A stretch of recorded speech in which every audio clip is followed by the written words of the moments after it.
Как защитить от вербовки ингушскую молодежь? Какая ответственность следует за действия экстремистского характера? И самое главное, какие меры предпринять для профилактики терроризма и экстремизма в регионе? Вот несколько основных вопросов, которые обозначил руководитель Миннаца региона Руслан Мизиев, открывая конференцию. Несмотря на активную работу, которую ведомство проводит в Ингушетии по профилактике терроризма, правоохранители выявляют случаи вербовки молодых людей. Печальный пример произошел в этом году с братьями Гандалоевыми. По оценкам не только нашего министерства, но и специальных служб, правоохранительных служб, то, что ребят все-таки удалось найти, это спасло не только их жизни, но и жизни наших жителей, которые могли погибнуть при совершении этих ребят противоправных действий. Поэтому так важно усилить работу в этом направлении, уверены участники конференции. На ней подводятся итоги работы Миннаца республики за весь год по профилактике терроризма и экстремизма. Мероприятие ежегодное. Участники – сотрудники антитеррористических комиссий, муниципалитетов и силовых структур Ингушетии. Нам важно, чтобы они на самом деле не упускали время,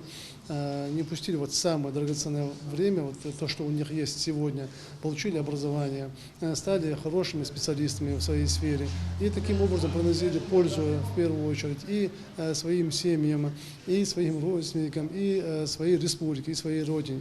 Поэтому, когда человек теряет это время, упускает, он подвергается каким-то негативным влияниям, у него теряется уже будущее полностью. Работа с молодежью – это не только лекции со студентами в СУЗах и вузах республики, выездные мероприятия. Это и игры, приуроченные к противодействию против терроризма, классные часы среди школьников. Активно к этому подключился и Минкульт региона. У нас при проведении мероприятия ведется активное сотрудничество с представителями правоохранительных органов, духовенства, общественных организаций, потому что очень часто нам также говорят, обязательно привлекайте имамов и вызывать, чтобы целевая наша аудитория – это дети, с которыми мы ведем работу.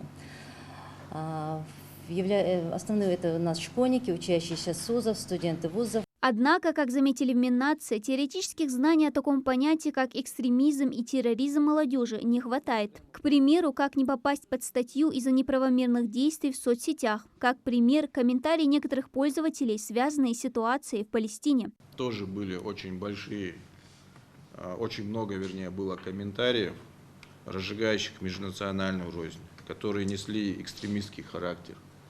На сегодняшний день правоохранительные органы занимаются, отслеживают. Пока что удается большинство ребят привлечь просто к административной ответственности как правонарушителей и далее уже не привлекать их к каким-то судебным последствиям. Реальный срок грозит и тем, кто распространяет различные материалы в соцсетях, признанные судом экстремистскими. Донести это до молодежи – еще одна важная цель профилактических акций. Вот, например, молодой человек у нас учился в прокуратуре, на прокурора, так сказать. Все было прекрасно, и где-то, если на тот момент, 2 года назад, бессмертный полк все знают, да, что такое. И все знают, кто такой Гитлер. И он фотографию Гитлера у нас загрузил на бессмертный полк. И прошло с момента его загрузки и до момента, пока мы нашли, прошло 2 года. Понимаете, да, в принципе, большой срок, он уже учился, все было прекрасно, должен был сейчас выпуститься, работать. А потом раз мы нашли, и статья такая, оказывается, есть реабилитация нацизма. Понимаете, да? Когда-то что-то. Я к тому, что социальные сети, а сейчас по большей части у нас идет именно привлечение в социальных сетях, да, людей.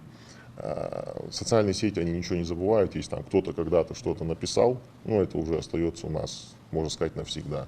Миннац намерен продолжить работу с молодежью. Главное, отмечают организаторы конференции, важно уяснить, что за терроризмом и экстремизмом нет будущего. Лишь поломанная жизнь и осуждение общества. Всегда есть время остановиться и задуматься. Дана Плиева, Джамалил Султыгов, Новости 24.